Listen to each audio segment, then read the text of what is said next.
পানীয় জল না মেলায় রাজ্য সড়ক অবরোধ করে বিক্ষোভ। পিএইচই এর পাইপলাইন কেটে দেওয়া হয়েছিল রাজ্য সড়ক সম্প্রসারণের সময়। দীর্ঘ 9 মাস ধরে পানীয় জলের সমস্যা। 9 মাস ধরে পানীয় জলের সমস্যার কারণে বিভিন্ন জায়গায় জানিয়েও কোনো সুরাহা হয়নি। তাই গ্রামের মানুষজন রাজ্য সড়ক অবরোধ করে বিক্ষোভ দেখায়। ঘটনাটি ঘটেছে পশ্চিম মেদিনীপুর জেলার চন্দ্রকোনা 1 নম্বর ব্লকের কোচগেরিয়া গ্রামে। দীর্ঘক্ষণ অবরোধের জেরে আরামবাগ থেকে ঘাটাল রাজ্য সড়কে দেখা যায় তীব্র যানজট। অসুবিধার মুখে পড়তে হয় বেশ কয়েকটি যাত্রীবাহী বাস সহ পণ্যবাহী ট্রাকগুলি। ঘটনাস্থলে খবর পেয়ে পৌঁছায় চন্দ্রকোনা থানা ও রামজীবনপুর আউটপোস্টের পুলিশ। পুলিশের আশ্বাসে গ্রামবাসীরা তুলে নেয় বিক্ষোভ। গ্রামবাসীদের দাবি, তাদের পানীয় জলের পাইপলাইন দ্রুত ঠিক না করা হলে তারা আবার রাজ্য সড়ক অবরোধ করে বিক্ষোভ দেখাবার হুঁশিয়ারি দেন। পশ্চিম মেদিনীপুর থেকে শান্তনু বর্ধনের রিপোর্ট, সুপারফাস্ট বাংলা। আমরা বিগত 9 মাস জল সরকার যে রাস্তা করছে, এই রাস্তার জন্য আমাদের 25-30টা ঘর জল পাচ্ছি না 9 মাস। প্লাস হচ্ছে রাস্তার বুকেতে একটি মন্দির আছে, সেই মন্দিরটা না সরানোর জন্য ধুলো বালি ঘরে আমরা থাকতে পারছি না। তার যে বিগত 9 মাস বলে বলে কোনো কাজ হয় না, তার রাস্তা কমপ্লিট হয়নি। তার জন্য আমরা পাড়া থেকে সব লোকজন নিয়ে পাবলিকে আমরা পথ অবরোধ করেছিলাম।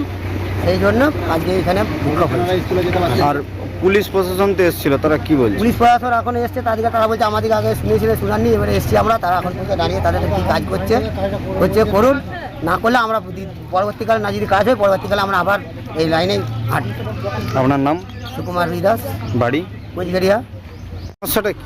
সমস্যাটা বলছে যে এখন আমাদের রুইদাসপাড়ার একটা দক্ষিণ উত্তর ধারে যে পাড়াটা আছে, সেই পাড়াটা 5-7টা ঘর জল পাচ্ছে না। জলের কানেকশন ছিল ওদের পিএইচডি থেকে, কিন্তু এখন ওই পারে সামনে করে রানাপাড়ার একটা মন্দির হয়ে গেছে বরাম ঠাকুর বলে, ওই মন্দিরটা পি রাস্তার গায়ে। বরাম মন্দিরটা সরাচ্ছেনি, সেই জন্যে তখন পিএইচডি ওদিকে বলা হয়েছিল জলটার লাইনটা চাপ্পায় রেখে তোমরা তারবে, কিন্তু ওরা ড্রেনটা তেড়ে দিয়েছে, পাইপগুলো নষ্ট হয়ে গেছে। এই মন্দিরটা সরিয়ে দিলে জল লাইনটা ক্লিয়ার হয়ে যাবে। ওরা মন্দিরটা সরাচ্ছেনি, সেই জন্যে এই সমস্যাটা দেখা দিয়েছে। বিক্ষোভ কি ওই জন্য?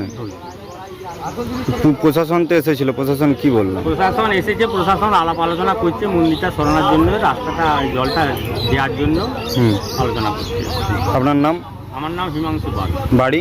বাড়ি কোচবিহার। এই তো আমরা অনেক জল ফল পাচ্ছি না, 9 মাস ধরে জল পাচ্ছি না। ঘরের লোক সব বাচ্চা যাচ্ছে, ধুলোবালি লাগছে সব রাস্তাধারে। আমাদের এখানে জল পাচ্ছি না, সমস্যা হচ্ছে, তাই আমরা গাছ পাছ ফেলে আমরা পথ অবরোধ করে। পুলিশ প্রশাসন তো এসেছিল? পুলিশ প্রশাসন এসেছিলো, পুলিশ প্রশাসন এসে যেগুলো একটা সিদ্ধান্ত করছে, 5 জন মিলে সিদ্ধান্ত করে আমাদের জল পাওয়ার ব্যবস্থা করে দিচ্ছে। মন্দির তোলার জন্য আমরা সাহায্য করছি। নাম? শ্রীকান্ত দাস। বাড়ি? কোচগেরি। আমরা পথ অবরোধ করেছিলাম। আমরা গ্রামবাসীরা পানীয় জল পাচ্ছি না, এই 9 মাস ভাদ্র মাস থেকে জল পাচ্ছি না। যাদের মন্দির আছে, সরকারি জায়গার উপরে মন্দির আছে, তাদেরকেও বলেছি, তারা মন্দির তুলছে না। এবং আমরা পানীয় জলও পাচ্ছি না 9 মাস। এবং পার্টির নেতাদেরকেও বলেছি, কোচগেরিয়া যারা মাঝামাঝির মধ্যে হয়েছে এটা, দুদিকের নেতাদেরকে বলেছি। এবং যে পানীয় জল চালু করে তাকেও বলেছি, রাস্তার যে কন্ট্রাক্টর তাকেও বলেছি।